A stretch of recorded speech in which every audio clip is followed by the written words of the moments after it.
नमस्कार, मैं हूं मृत्युंजय कुमार झा और हमारा खास शो बाजार आज और कल में आपका स्वागत है। इस खास शो में हम आपको बताते हैं आज का मार्केट का पूरा एक्शन, साथ ही कल का बाजार कैसा रहने वाला है, कल आपको कहां पर कमाई के मौके मिलने वाले हैं, ये हम आपको बताते हैं। तो आज आपकी तैयारी कराने के लिए हमारे साथ हैं जी बिजनेस के मैनेजिंग एडिटर अनिल सिंघवी। हमारे साथ एक खास मेहमान है सेठी फिनमार्ट के विकास सेठी जी, और साथ ही मेरी पूरी रिसर्च टीम तैयार है आपको अलग अलग रिसर्च बताने के लिए, और साथ ही कुछ एक्सक्लूसिव खबरें भी हम आपको बताएंगे। हमारे संवाददाता भी तैयार हैं। कुशल से हम जानेंगे कैसा रहा मार्केट का हाल, देवांशी से जानेंगे फ्यूचर ग्रुप RIL डील से बैंकों को राहत कितनी मिली है, और पूजा हमें बताएंगी इंडिगो में उड़ान क्यों दिख रही है, और ब्रजेश हमें बताएंगे सेबी के नए मार्जिन सिस्टम क्या हैं, आशीष बताएंगे ONGC के नतीजे कैसे रहे। ये सारी बातें होंगी, लेकिन सबसे पहले हम आपको बताते हैं कि हफ्ते का पहला कारोबारी दिन बाजार के लिहाज से कैसा रहा।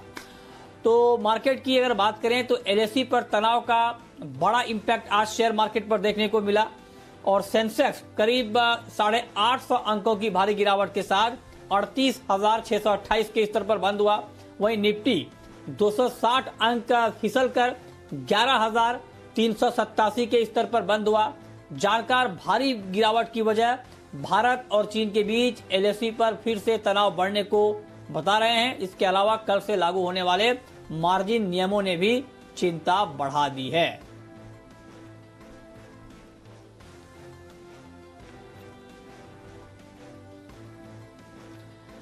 और अब रुक करते हैं आज के बाजार पर एडिटर टेक का, और ये बताने के लिए जी बिजनेस के मैनेजिंग एडिटर अनिल सिंघवी हमारे साथ जुड़े हैं। सर, बहुत बहुत स्वागत है आपका।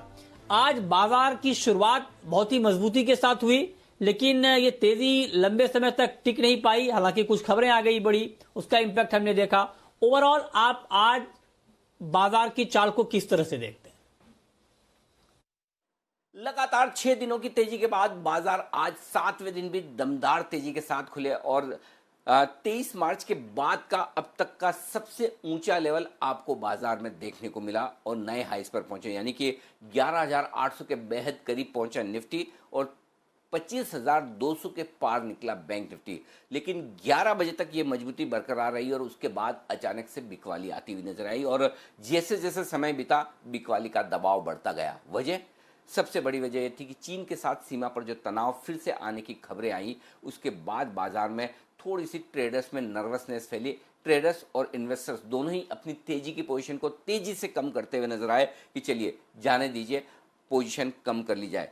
6 दिन लगातार तेजी, आज 7वां दिन भी था। बाजार ओवरबोट तो थे ही, इसमें कोई डाउट नहीं, लेकिन सबको समझ में आ रहा है कि जिस तरह से ग्लोबल मार्केट्स मजबूत है, भारतीय बाजारों में एक तरफा तेजी होती दिख रही, तो हिम्मत किसी की नहीं कि बिकवाली करे या शॉर्ट करे। लेकिन जब अचानक से कोई ऐसी नेगेटिव खबर आए जिसकी वजह से संभलना मुश्किल हो, तो फिर वही ट्रिगर का काम करती है, और वही आज भी होता दिखा है। चीन के साथ तनाव की खबर बिल्कुल अनएक्सपेक्टेड, किसी की समझ सोच से बाहर थी, और इसी ने सबका मूड माहौल खराब किया। हालांकि काफ़ी लोग ये भी कह रहे हैं कि कल से जो नए मार्जिन सिस्टम लागू होने हैं उसको लेकर भी थोड़ा सा बाजार में डर और थोड़ी सी सावधानी वाली सोच है, वो अपनी जगह है, लेकिन उसमें ऐसा कुछ भी नहीं है जो कि बाजार को पहले दिन से नहीं पता है, 1 महीने से पता है कि ये होने वाला है। तो आज की बिकवाली का सिर्फ और सिर्फ एक ही कारण रहा, चीन के साथ सीमा पर तनाव, और ऊपरी स्तरों से लगभग 1500-1600 पॉइंट सेंसेक्स लुढ़क गया, 1700-1800 पॉइंट बैंक निफ्टी ऊपर से निकल गया, 450-500 पॉइंट निफ्टी निकल गया। तो जिस तरह की तेज गिरावट हुई, दिन के निचले स्तर पर जाकर बाजार बंद हुए, वो जबरदस्त सा खतरे वाला मामला नजर आया। लगभग 750 पॉइंट नीचे बैंक निफ्टी बंद हुआ, लगभग 260 अंक नीचे जाकर बंद हुआ निफ्टी भी, और सेंसेक्स 800 पॉइंट से ज़्यादा गिरावट दिखाते हुए नजर आया। तो ओवरऑल भारी उतार चढ़ाव वाला सेशन, बेहद मजबूती के साथ शुरुआत, और दिन के एकदम निचले स्तरों पर बाजार बंद होते दिखे। तो अगस्त के महीने में आखिरी दिन और आज हफ्ते के पहले दिन बाजार में जबरदस्त बिकवाली का माहौल बना, और बिकवाली की वजह एकमात्र सीमा पर चीन के साथ तनाव। तो आज जो भारी बिकवाली का माहौल बना, अब हम आपको ये बताने जा रहे हैं कि इस भारी बिकवाली के माहौल में कौन कौन से ऐसे सेक्टर रहे जिसमें बड़ा एक्शन दिखा, और ये बताने के लिए, समझाने के लिए कुशल हमारे सहयोगी हमारे साथ जुड़े हैं। कुशल, बताइए। जी, तो बाजार में आज भारी वॉलेटिलिटी देखने को मिली और बाजार काफ़ी ज़्यादा गिरावट के साथ बंद होता हुआ नजर आया, जिसमें वॉलेटिलिटी इंडेक्स देखें तो करीब 27% तक वो बढ़ता हुआ नजर आया, क्योंकि भारत चीन के बीच में जो झड़प हमें देखने को मिली, जिस हिसाब की खबरें आ रही थी, और साथ ही जो नए मार्जिन सिस्टम है वो उसको एक्सटेंशन न मिलने पर कहीं ना कहीं बाजार नाखुश होता हुआ नजर आया, और उसका इम्पैक्ट आप देखिए तमाम इंडिसेस जो हैं आज लाल निशान में बंद होते हुए नजर आए। साथ ही अगर आप देखें तो निफ्टी में गिरने वालों की सूची में सबसे ज़्यादा जो गिरावट में रहे वो थे सन फार्मा, जी एंटरटेनमेंट, एसबीआई जैसे शेयर। पर गेनर्स की सूची में बहुत ज्यादा शेयर नहीं थे, केवल 2 शेयर ही हरे निशान में बंद होते हुए दिखे, जिसमें ओएनजीसी और टीसीएस शामिल थे। ओएनजीसी के नंबर्स भी कल आने वाले हैं तो उस पर भी फोकस था। फार्मा इंडेक्स सबसे ज्यादा टॉप लूजर निकल कर आया, जहां पर औरोबिंदो फार्मा करीब 9% की गिरावट यहां पर देखने को मिली।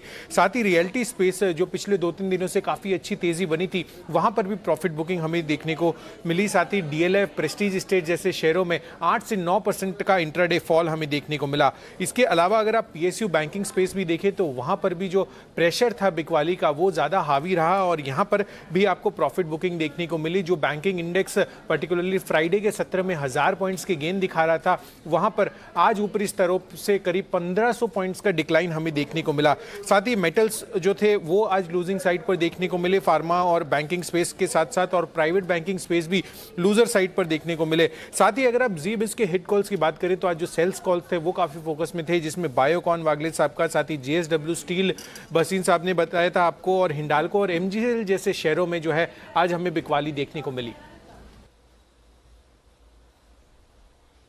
तो ये मार्केट का ओवरऑल किस तरह का एक्शन पूरे दिन रहा, किन किन सेक्टर में रहा, ये डिटेल में कुशल ने बताया।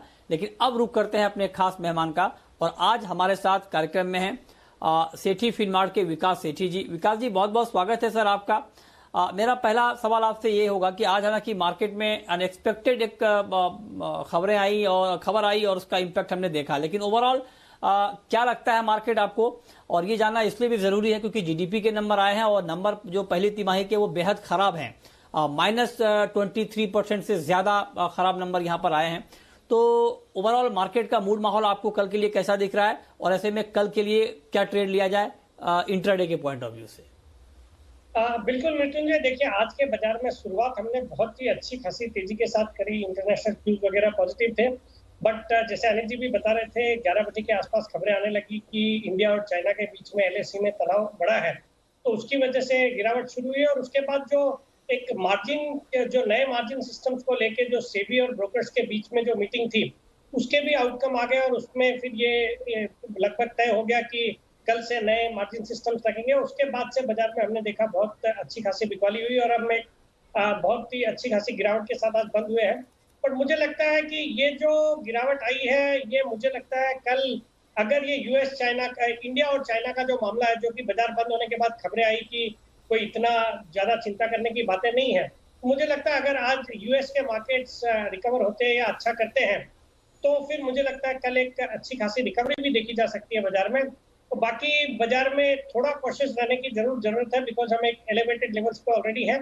और कल के लिए वैसे बाजार में जिस तरह का भी माहौल है, मेरी एक कंट्रारियन खरीदारी की सलाह है। मुझे लगता है हीरो मोटोकॉर्प अगर वो 3000 के लेवल पे कल सुबह मिलता है, तो मुझे लगता है वहां पे खरीदारी करनी चाहिए, बिकॉज कल ऑटो सेल्स के नंबर्स आएंगे अगस्त के, और मुझे लगता है टू व्हीलर कंपनीज और खास करके हीरो मोटोकॉर्प के जो नंबर्स आएंगे अगस्त महीने के, बिकॉज एक तो टू व्हीलर की डिमांड अच्छी रही है, रूरल इकोनॉमी ने अच्छा किया है, मानसून अच्छा था, और दूसरा ये जो फेस्टिव सीजन है अगस्त के महीने का, यहाँ पे आमतौर पे टू व्हीलर्स की डिमांड अच्छी रहती है। तो इन सबको देखते हुए हीरो मोटोकॉर्प में खरीदारी करने की सलाह, और मुझे लगता है कल we could see levels of 3100 on Hero MotoCorp.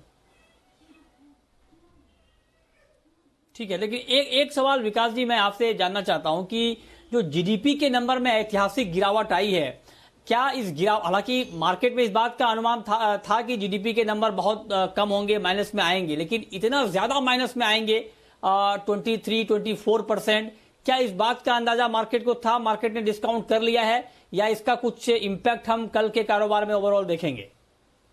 देखिए मृत्युंजय, ये जो जीडीपी के आंकड़े आए, ये आए हैं अप्रैल टू जून क्वार्टर के, जिसमें मोर और लेस दुनिया में सबसे स्ट्रिक्ट लॉकडाउन भारत में फॉलो हुआ था। तो ऐसा माना ही जा रहा था कि 19-20% की गिरावट जीडीपी में बिल्कुल देखी जाएगी।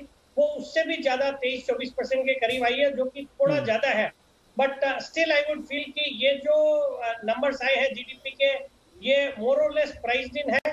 इसका एक थोड़ा हल्का फुल्का नीजर रिएक्शन डेफिनेटली हो सकता है, बट अच्छा, बहुत ज्यादा जितना एब्सोल्युटली ये नंबर दिख रहा है 24% का, उतनी चिंता की बात नहीं है, ठीक है। Because we were anyways expecting around 20% decline in GDP. Okay, तो आप कह रहे हैं कि थोड़ा बहुत इंपैक्ट दिखेगा, कोई बड़ा इंपैक्ट नहीं दिखेगा, और ये ऑलरेडी मार्केट में डिस्काउंटेड है। ठीक है, लगे हाथ सर, पोजिशनल ट्रेड बता दें, कल के कारोबार में पोजिशनल ट्रेड क्या लिया जाए?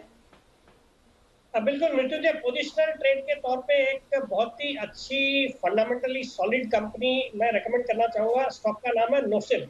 ये एक rubber chemicals, synthetic rubber, synthetic latex बनाने वाली कंपनी है। जबरदस्त फंडामेंटल्स है, वैल्यूएशन के लिहाज से भी सस्ती है, अराउंड 18 के मल्टीपल पे ट्रेड करती है। एक जीरो डेट कंपनी है और अच्छी दर से कंपनी ग्रो कर रही है। मुझे लगता है ये जो आज लेवल्स आए हैं 125 के, इन लेवल्स पे इस स्टॉक को बिल्कुल खरीदा जा सकता है। स्टॉप लॉस रहेगा 115 का, और मेरा बहुत ही शॉर्ट टर्म में माने पोजिशनली अराउंड 7 to 10 डेज में 145 का इसमें टारगेट।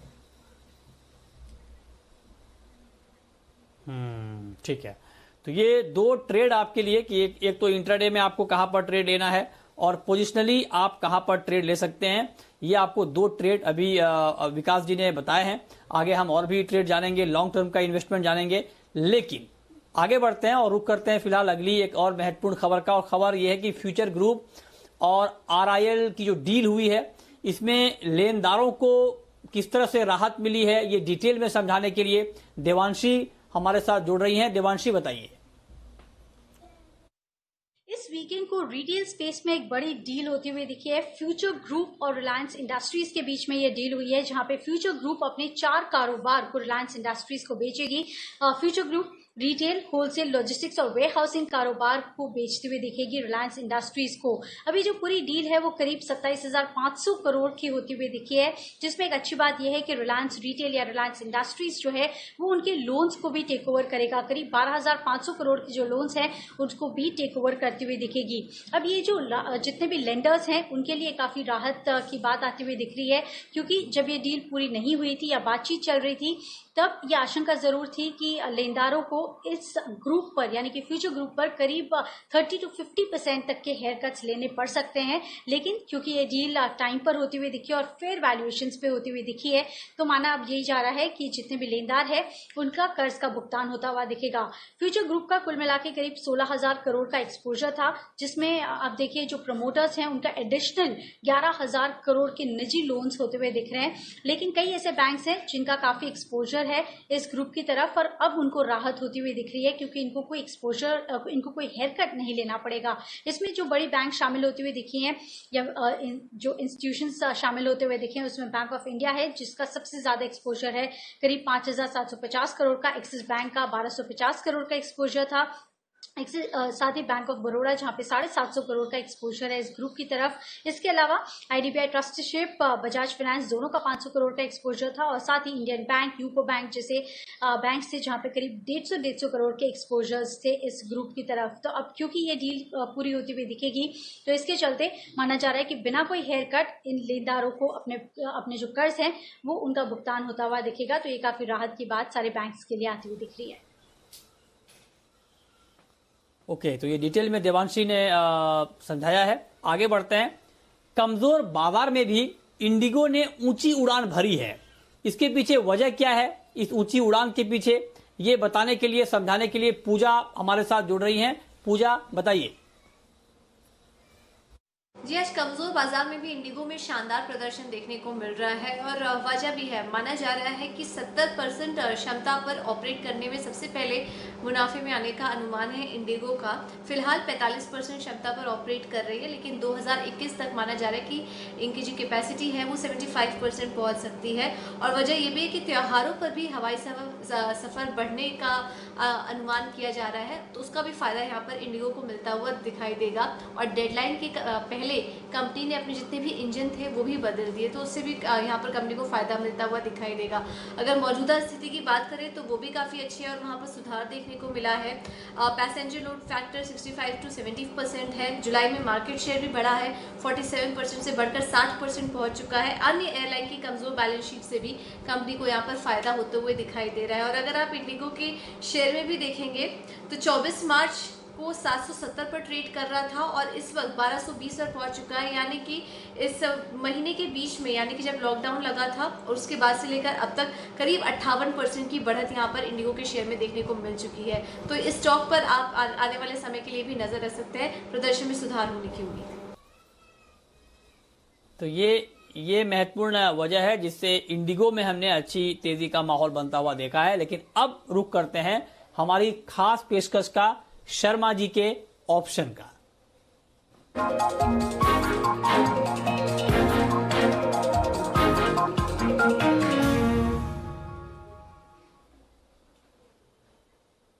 और ऑप्शन का ये ट्रेड बताने के लिए हमारे साथ वीके शर्मा जी हैं, एचडीएफसी सिक्योरिटीज के। शर्मा जी, बहुत बहुत स्वागत है आपका।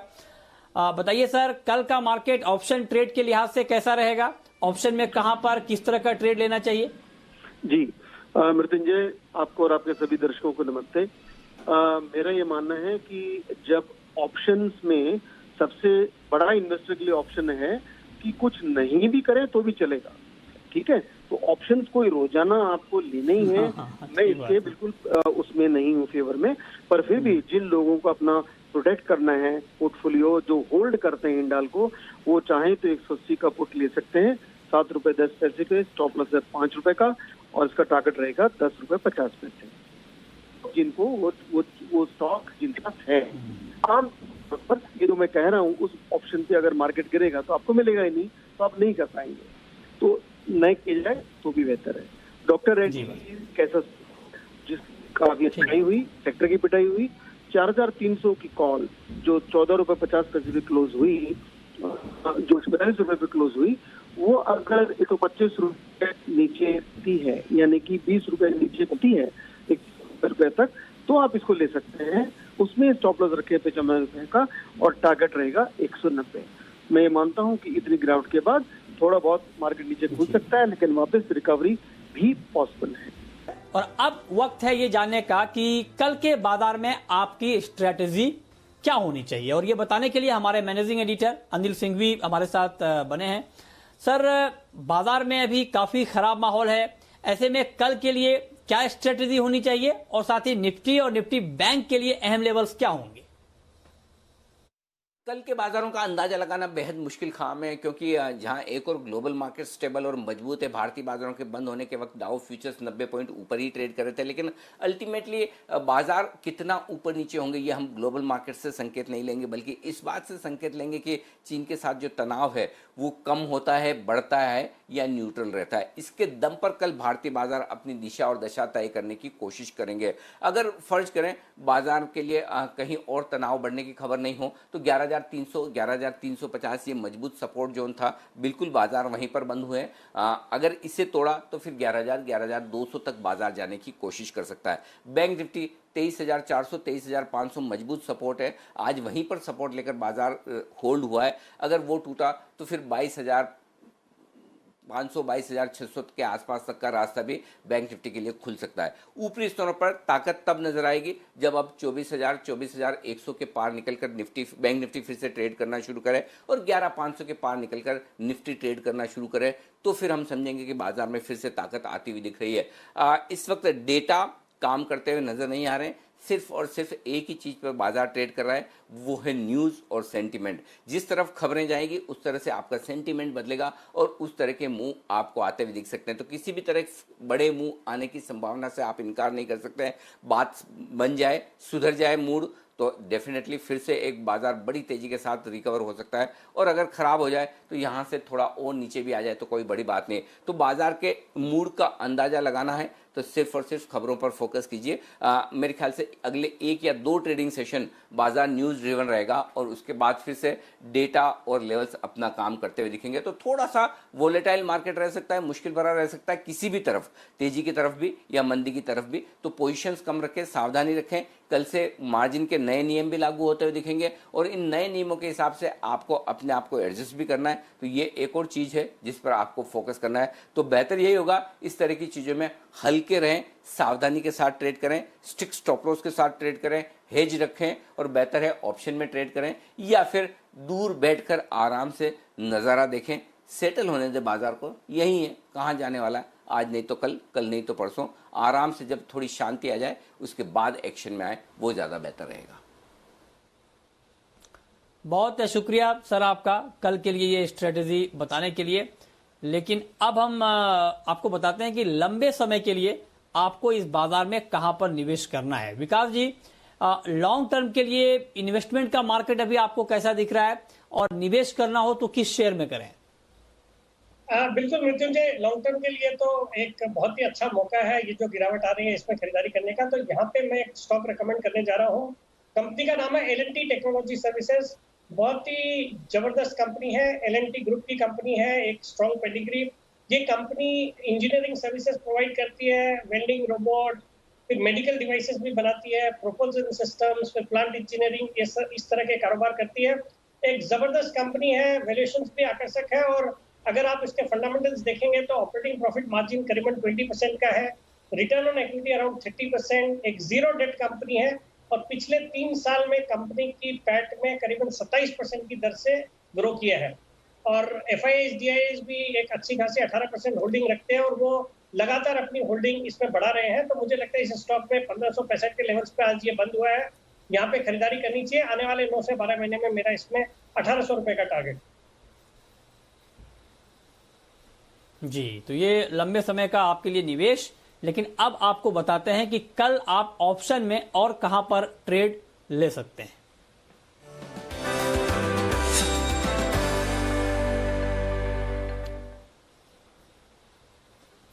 और ऑप्शन का ये ट्रेड बताने के लिए हमारे साथ हैं kiranjadhav.com के CEO आशीष केलकर साहब। आशीष जी, बहुत बहुत स्वागत है सर आपका। बताइए सर, आपके हिसाब से कल ऑप्शन में कहां पर ट्रेड बनेगा? गुड इवनिंग मृत्युंजय जी। मैंने 2 स्टॉक चुने हैं जिसमें हम ऑप्शन में कल ट्रेड कर सकते हैं। उसमें से पहला जो है वो है IGL में 390 का पुट खरीदारी करने की मेरी सलाह है, जो कि आज 17 रुपए 50 पैसे पे क्लोज हुआ। इसमें मेरा स्टॉप लॉस रहेगा 12 रुपए का और मेरा कल के लिए लक्ष्य रहेगा 27 रुपए का। और मृत्युंजय जी, मेरा दूसरा स्टॉक रहेगा भारती एयरटेल, जिसमें खरीदारी करने की सलाह है 520 रुपए का कॉल, जो कि आज 23 रुपए 50 पैसे पे क्लोज हुआ है। मेरा स्टॉप लॉस रहेगा 17 रुपए का और मेरा लक्ष्य रहेगा 35 रुपए का।